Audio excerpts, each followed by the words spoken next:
In today's video, I'm going to teach you how to create an image link in Google Drive using easy methods to share your Google Drive link effectively.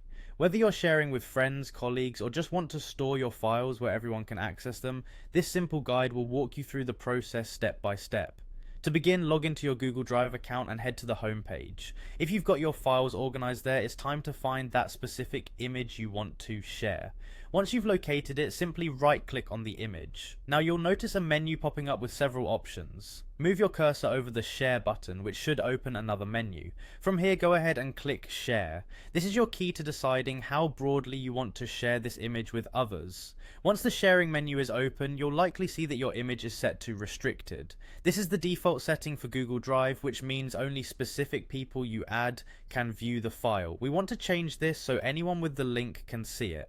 To do that, click on Restricted. A new set of options will appear, and here you'll want to select anyone with the link. This unlocks the image for public viewing, as anyone who has the link can now access the file. After enabling the link for public sharing, the next step is just as straightforward. You'll want to copy that link to share it. You'll see a Copy Link button right there in the sharing menu. Clicking this will automatically store the link onto your clipboard.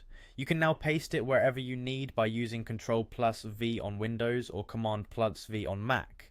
It's this easy to share your image with others, whether it's for work or personal use. Before you start sending this link out, there are a few best practices to keep in mind. For example, if the image contains sensitive information, remember that anyone with the link can see it. You might want to consider whether you need to restrict access further.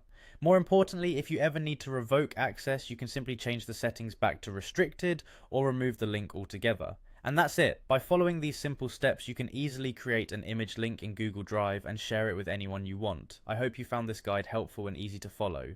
Thanks for watching, and don't hesitate to leave comments if you have any questions or need further help with Google Drive. Happy sharing!